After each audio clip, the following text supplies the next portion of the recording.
প্রযোজনের জন্য ওই কুমির অতিষ্ঠ হয়ে গেছে, যার কারণে ওই জেনারেশনে বেরিয়ে বেরিয়ে যাওয়ার জন্য চেষ্টা করে।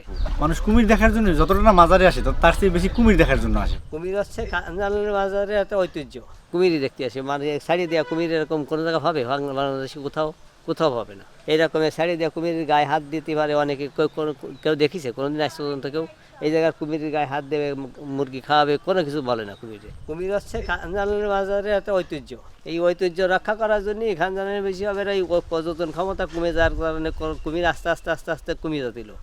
পরবর্তীতে ওই ফকির তারিকুল ইসলাম সাহেব সরকারের মাধ্যমে আরও কিছু আনার পরে ওই কুমির আস্তে আস্তে নিজেরা গন্ডগোল করে 2-4টা মারা যায়, যাওয়ার পরে একটা মদ্দা কুমির আহত হওয়ার পরে ওই করমজলে নিয়ে যাওয়া হয় ট্রিটমেন্টের জন্য। পরবর্তীতে ওই কুমিরের ট্রিটমেন্টে টাকা খরচ করা মানে বেশি হয়ে গেছে, 3 লাখ টাকার মতো চাইছে। এই জন্যই তারা আর কুমির আমাকে দিই আর আমরাও খরচ করে খাতে আমরা আনি নেই।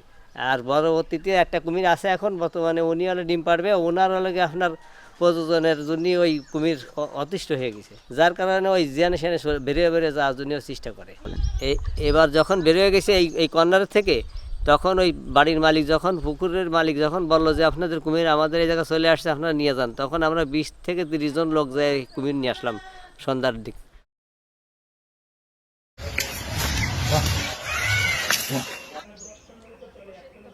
আসলে পৃথিবীর সকল প্রাণী তো এরকম, মায়া মদ্দা না হলে কিন্তু অ্যাকচুয়াল জুটি হয় না। তো সেক্ষেত্রে আমাদের যে মদ্দা কুমিরটা ছিল সেটা অ্যাভারেজ 1 বছর বেশি হচ্ছে মারা গেছে, সময় চলতেছে ডিম পাড়ার সময়। টাইমটার আগে আসলে কুমিরের একটু অস্বাভাবিক আচরণ হওয়াটা নর্মাল, আর যেহেতু সঙ্গী না থাকার কারণে তাদের যে প্রজননের যে একটা প্রবলেম, তো বেশ কয়েকবার চলে যাওয়ার ট্রাই করছে দিঘির থেকে।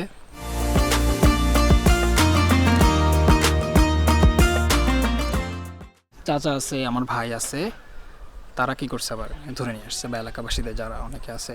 এখানে যখন আমরা ছোটোবেলায় এসেছি তখন এখানে আমরা নিজেরাই সেই কুমিরগুলো দেখেছি, তার ভিতরে আমাদের কিউরিওসিটি ছিল, আমাদের আগ্রহ ছিল, দেখতাম, ভালোই লাগতো। এখন সেই কুমির আমরা যতটা জানি একটা কুমির মারা গেছে, সম্ভবত আমাদের ডিসি অফিসের মাধ্যমে এখানে কুমির ছেড়েও দিয়েছে, কিন্তু এরপরেতে যে কতবার এসেছি কোনোবার কুমির দেখতে পাইনি।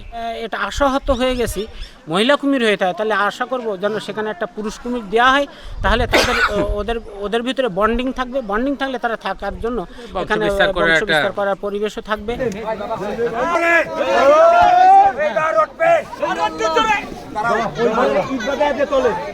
যারা এখানে আসে দেখতে, সবাই একটা আশা থাকে যে কুমির দেখবো। মানুষ কুমির দেখার জন্য যতটা না মাজারে আসে তার চেয়ে বেশি কুমির দেখার জন্য আসে। এর অনেক নাম, যে হলো সাদা পাহাড়, কালা পাহাড় ছিল, একটু দেখে আসি যে আছে কিনা। তা আমরা জানি যে এখানে 2টা কুমির ছিল, এখন একটা আছে। আমিও দেখছি অনেকবার ওই পাশে উঠে একটা কুমির, কিন্তু এই কুমিরটাও নাকি অনেকবার চলে গেছে, থাকতে চায় না এখানে, এরকম একটা ব্যাপার শুনতেছি। আবার পর্যটক এসে ফেরত যায়, কুমিরটা পায় না। এটা হলো পর্যটক মনক্ষুণ্ণ হয় যে দেখতে পারলাম না, আসছি কুমির দেখতে কিন্তু কুমির দেখতে পারলাম না।